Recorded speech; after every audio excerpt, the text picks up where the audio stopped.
বন্ধুরা, আজ আমি কিছু দেশি কই মাছ নিয়েছি। কই মাছগুলো আমার ছেলে তো সবজি খাবে না, সেজন্য লুকিয়ে লুকিয়ে আমি কিছু পটল ছুলে মাঝখানে ফেরে ধুয়ে রেখেছি। এই কই মাছের সাথে সাথে একটু পটল খাওয়াই দিব, সেই জন্য এখন আমি কই মাছটাকে হলুদ লবণ মরিচ দিয়ে মেখে ভেজে নিচ্ছি। এটা হলো সবজি খাওয়ানোর একটা অলৌকিক পদ্ধতি। তুমি যে কোনো সবজি দিতে পারো, যে কোনো মাছের সাথে সেম প্রসেসে।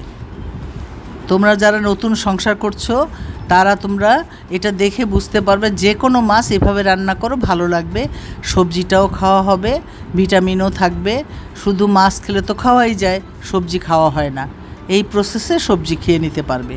এবার প্যানে আমি শুকনো মরিচ ছিঁড়ে দিলাম, তেজপাতা ছিঁড়ে দিলাম, তারপরে তেল দিয়ে দিলাম। তেলটা একটু গরম হতে হতে আমি আস্তে আস্তে করে মশলাগুলো দিয়ে দিব। আস্ত জিরা দিয়ে দিলাম হাফ চামচ, জিরার একটা স্মেল বের হবে। তারপরে আমি দিয়ে দিব কুচানো পেঁয়াজ আর সব মশলাগুলো। হাফ চামচ ধনিয়া গুঁড়ো, হাফ চামচ জিরা গুঁড়ো, হাফ চামচ হলুদ গুঁড়ো, হাফ চামচ শুকনা মরিচ গুঁড়ো, আর দেব আদা রসুন পেস্ট, আর পরিমাণ মতো লবণ দিয়ে দিব। কম বেশি হলে লবণ নামানোর আগে চেখে দেখে পরেও দিতে পারবে। পেঁয়াজের কাঁচা গন্ধটা চলে গেলে আমি সব মশলাগুলো অল্প অল্প করে দিয়ে দিচ্ছি। আমি সাধারণত মশলা কম দিয়েই রান্না করার চেষ্টা করি, তোমরাও চেষ্টা করবে।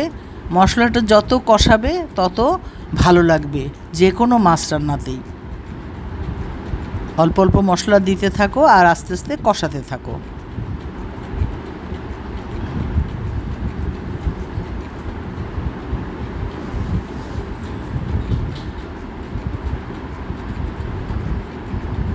কষাতে কষাতে একটু পানি দিয়ে দিতে হবে যাতে মশলাটা না পুড়ে যায়।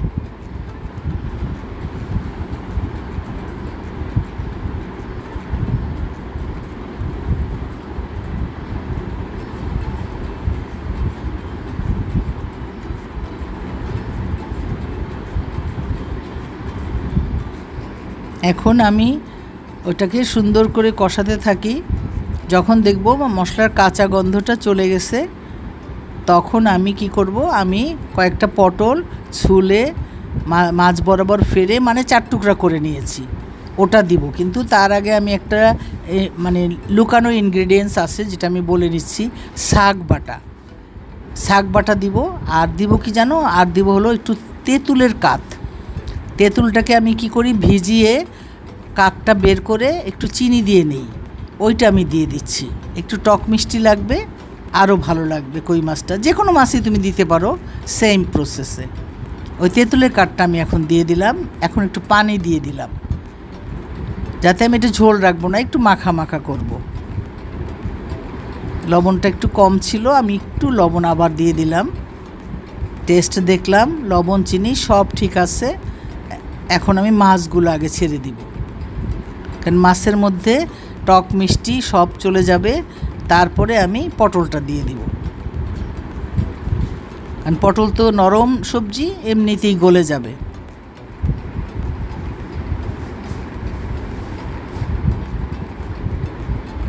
এখন পটলটা দিয়ে দিব।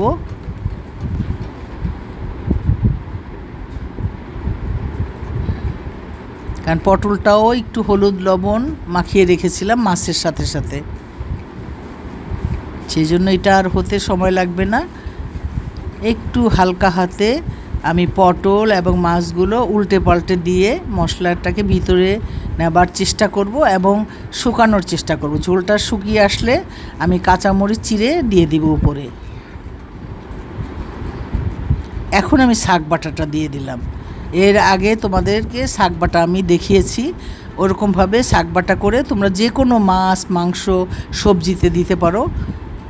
এটা হলো একটা মেইন ইনগ্রিডিয়েন্টস। এটাতে অনেক স্বাদ বেড়ে যায় তরকারির। হ্যাঁ, এখন একটু ধনিয়া পাতা কুচি দিয়ে নামিয়ে নিব। ওকে, আল্লাহ হাফেজ, থ্যাংক ইউ ভেরি মাচ।